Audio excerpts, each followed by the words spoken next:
Con gusto, vía Skype, a Juan Alfonso Mejía, director general de Mexicanos Primero, quien nos tiene un análisis de esta salida. Muy buenas tardes.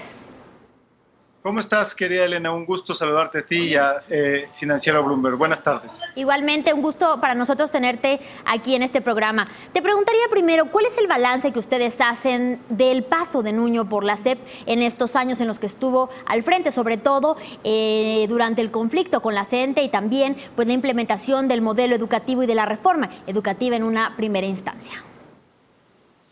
Antes de hablar de los pendientes, quisiera ser muy enfático en un primer punto para toda la audiencia. El proceso de transformación educativa sigue su curso y me parece que eso es lo más importante.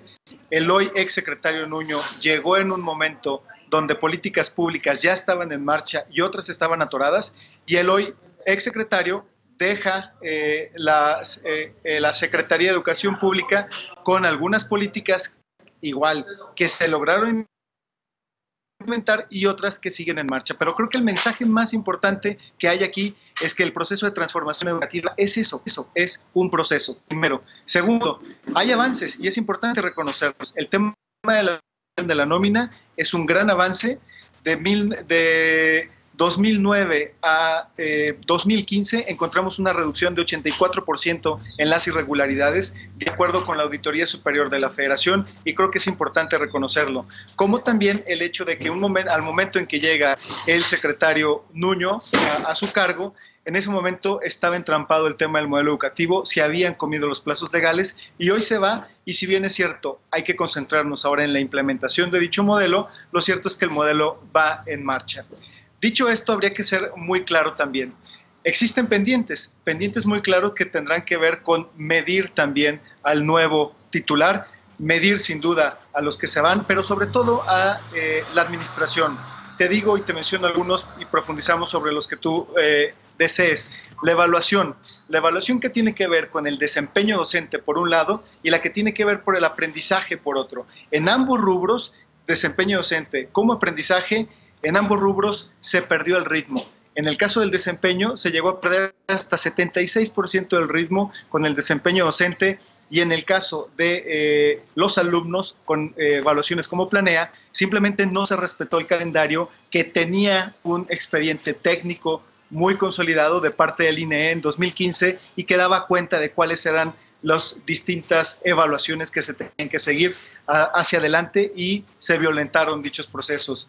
Ese fue un primer pendiente dividido en dos rubros. Un segundo pendiente que es importantísimo, Elena, el tema de los docentes. La transformación educativa tiene que abrazar a nuestros docentes, y la mejor forma de abrazarlos es acompañarlos en un tema como es formación inicial, normales. Quienes iniciaron el ciclo escolar en agosto siguen con el currículum que obedece a 1999.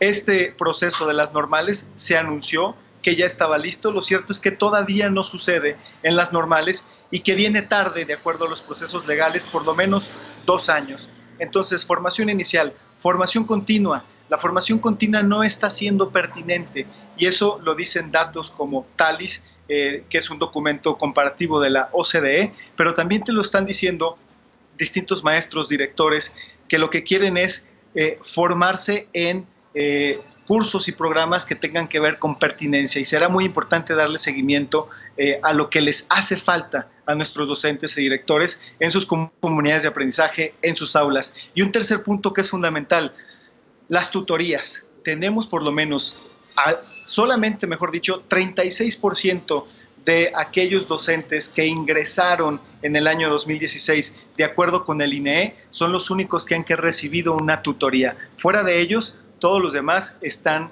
sueltos, no se les está acompañando y se sienten abandonados. Bien.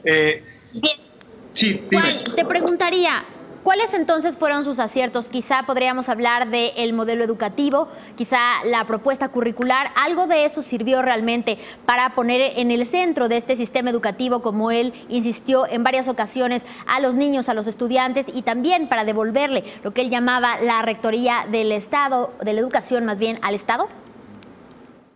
Yo diría que todo este tema de la rectoría no obedece necesariamente a una persona, y a eso se refiere cuando hablamos de un proceso. Es un proceso que venía antes del propio hoy exsecretario y que continuará. Pero más allá, el modelo educativo, que es uno de los puntos que mencionas, uno de los grandes pendientes es el sistema de gestión educativa, el famoso SIGET, o el sistema de administración de atención técnica escolar, el SATE. Sin estas dos herramientas, no puedes, bajo ninguna circunstancia, el poder dotar a los liderazgos educativos en las escuelas, los directores, por ejemplo, de herramientas que le permita dar un acompañamiento a la escuela, a los docentes y a la transformación de su comunidad. Por ejemplo, el SIGET te permite un control mucho más específico y claro de la plantilla docente, te permite que pueda haber comunicación entre los docentes y sus directores, te ahorra mucho trabajo administrativo, lo que le permite al director entonces concentrarse en el acompañamiento de sus docentes. El modelo educativo funciona en la escuela, es necesaria una herramienta como el SIGET. Mientras el SIGET no esté listo, que es un gran pendiente, entonces el modelo educativo está en el aire. Y lo mismo sucede con el sistema de atención del SATE, el sistema de atención técnico escolar, que tiene que ver con que lo atiendan sobre todo los asesores técnicos pedagógicos. Y el tema de los asesores técnicos pedagógicos es que necesitas alrededor de 30,000 en el país para que puedan acompañar, insisto, a los docentes en la implementación del modelo educativo, para ser muy específico, y solamente tienes 7,000. Entonces, de 7,000 a 30,000 hay un trecho todavía, o como el tema del SIGET lo mencionábamos, grandes pendientes, insisto, el tema de la evaluación, el tema de los docentes, y como acabas de apuntar, hay algunos puntos aciertos en el modelo, pero para aterrizarlo necesitas piezas de política pública como el SIGET y el SATE. Bien, ¿y qué decir de la designación de Otto Granados como secretario de Educación Pública?